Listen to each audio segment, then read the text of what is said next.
Today in this video we were going to discuss Kurob problem number 1.20.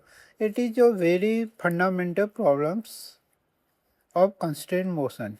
So what is the constraint motion? Constraint motion is when motion of one object is determined by the motion of other object. मतलब एक object का जो motion है दूसरे object के motion पर depend कर रहा है, तो उस टाइप के जो प्रॉब्लम्स होते हैं उसको हम कंस्ट्रेंट मोशन कहते हैं। ओके, तो इस प्रॉब्लम में क्या बोलता है कि dear is a wedge which make an angle alpha with the horizontal. Okay, और हमारे पास एक rope है which is connected to this wall at point A, and it is rest on the slanted part of wedge, and there is a mass which is attached at the point B of the rope. Okay, so what the author says that the wedge start moving to the right with a constant acceleration A.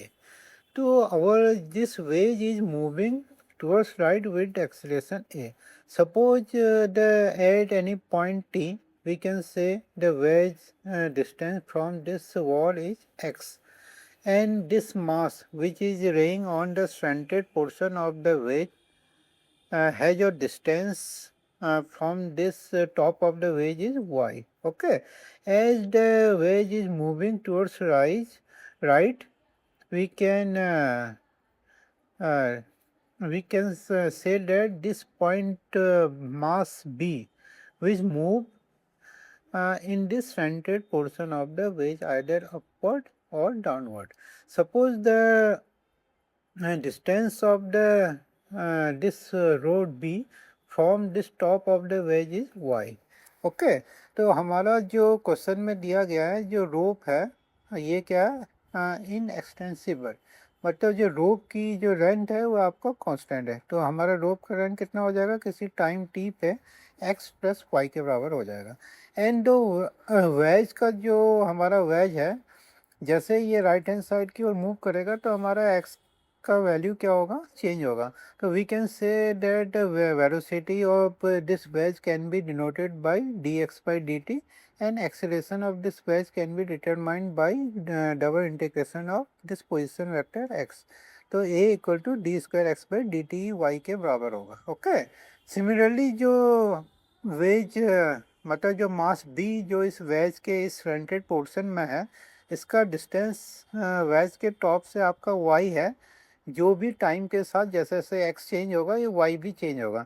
तो we can say the velocity of b with respect to this point of the wedge will be dy by dt, and acceleration of point B with respect to this point will be d square y by dt square. Okay, so from this x and y value we can determine two acceleration. One is the acceleration of this wedge which will be d square x by dt square with respect to this wall, or we can say with respect to ground, and acceleration of this point B is which is d square y by dt square with respect to this point I with respect to wedge. Okay, that will be AB. तो हमारा जो length of the rope है x plus y equal to उसको हम suppose L constant मान लेते हैं, जो L इक्वल टू जो है अभी कांस्टेंट है, तो L का जो डिफ्रेंसिएशन जो होगा 0 होगा।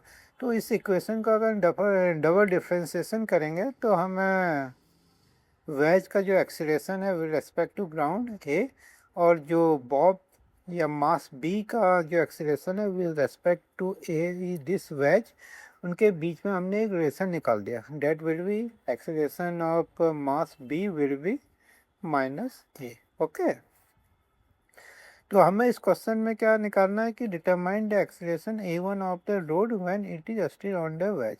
तो हमें ये जो रोड है या मास है इसका एक्सीलरेशन a1 निकालना है with respect to ground. Okay, क्योंकि जो हमने वेज का जो एक्सीलरेशन दिया है वो भी विद रेस्पेक्ट टू ग्राउंड ए दिया हुआ है। तो विद रेस्पेक्ट टू ग्राउंड अगर हम एक्सीलरेशन निकालेंगे तो क्या विद रेस्पेक्ट टू ग्राउंड इस वेज का एक्सीलरेशन ए है, और विथ रेस्पेक्ट टू इस वेज इस पॉइंट बी का जो एक्सेलरेशन है ए बी है, तो विद रेस्पेक्ट टू ग्राउंड अगर हम देखा जाए तो इस वेज का जो एक्सेलरेशन ए वन को हम इस ट्रायंगल में vector sum a plus a b के से हम निकाल सकते हैं। ओके, तो सिंपल जो कोसाइन रूल है अगर इसे हम ट्रायंगल में लगाएं तो यहाँ से हमारा ए वन का वैल्यू निकल जाएगा इजीली। तो जो हमारा 2a साइन अल्फा बाई 2 के बराबर है। तो इस तरीके से जो हमारा जो कंस्ट्रेंट इक्वेशन मोशन है, तो उसमें हम दो पार्टिकल्स जिसका मोशन एक दूसरे के मोशन पे डिपेंड करता है, दोनों के बीच, दोनों के वेलोसिटी और दोनों के जो एक्सीलरेशन है उसके बीच में रिलेशन निकाल सकते हैं। ओके।